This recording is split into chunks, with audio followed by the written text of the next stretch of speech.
वालेकुम दोस्तों, मैं अपने भिरावां वास्ते जानवर गिन के आया कुर्बानी वाले। दो बकरे ते दो छतरे, देसी छतरे दुआई खीरे बकरां दे विचों पहले नंबर ते ये तुसां बकरा देख गिनो।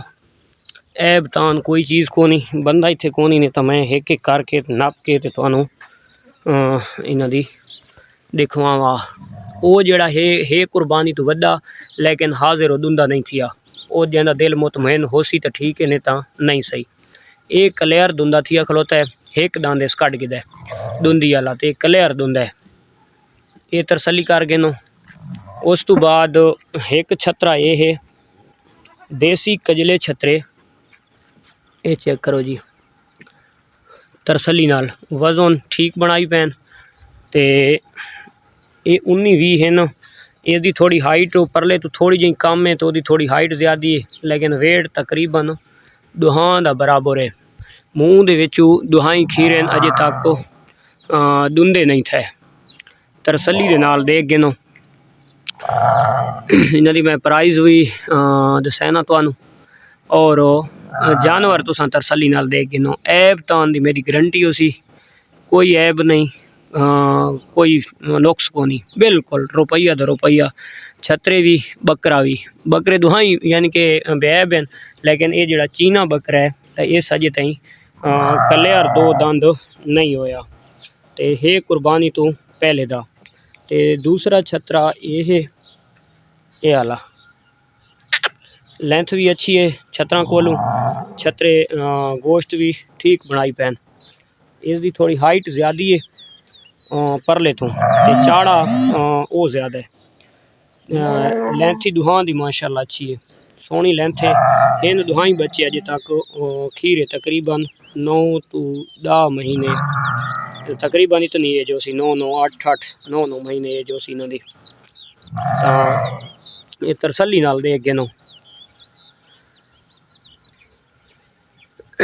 ये जड़ा ते सिर्फ दो निशान रखें दा अखीं दे उत्ते, कान बिल्कुल साफ रखें दा, कोई छोटे छोटे इ'यां नुक्ते हैं बकाया, कान शीशेदार साफ, ते निशान सिर्फ अखीं ते हल्का जिहा होंठ दे। परला लाखे निशान रखें दा, ए लाखे निशान रखें दा।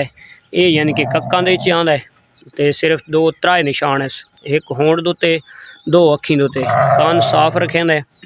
ये ले ला भी तरसली नाल, जेड़े बिरा सारे गिनने उन्हें कुर्बानी करनी है। रुपया एक नंबर, चीज़ एक नंबर। ऐब तान दी मेरी गारंटी बिल्कुल रुपये दा रुपया।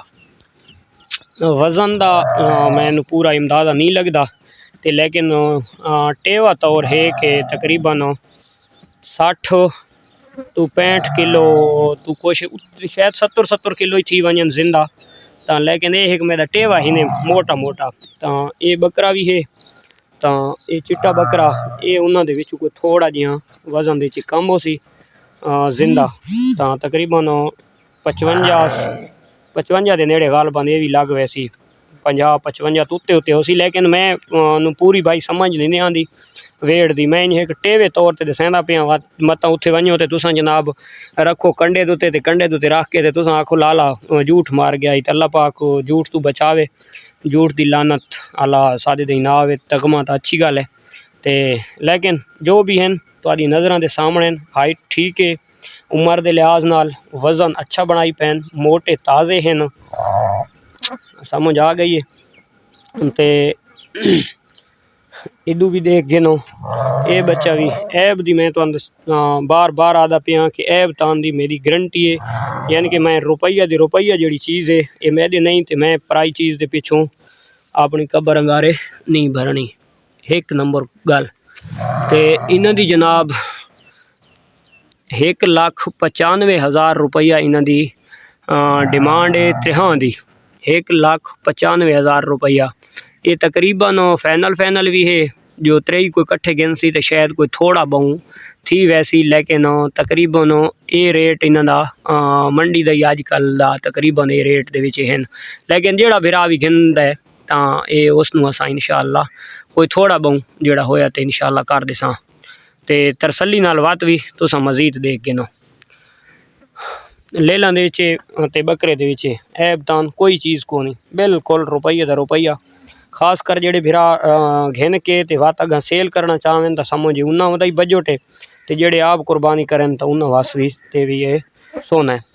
ते मज़ीद भी हर पासों मैं वीडियो बार बार घुमावन दा, इन्हां दी अलहदा वीडियो बनावन दा मकसद ये है कि तसल्ली दे नाल साडे सारे भिरा देख गिनन। ते ए मज़ीद बात तसल्ली कर गया। उम्मीद करें वीडियो अच्छी लगी भिरावां अच्छी लगे तो लाइक शेयर कमेंट्स लाजमी करना है। नेक्स्ट वीडियो तक दो इजाज़त, अल्लाह हाफिज़।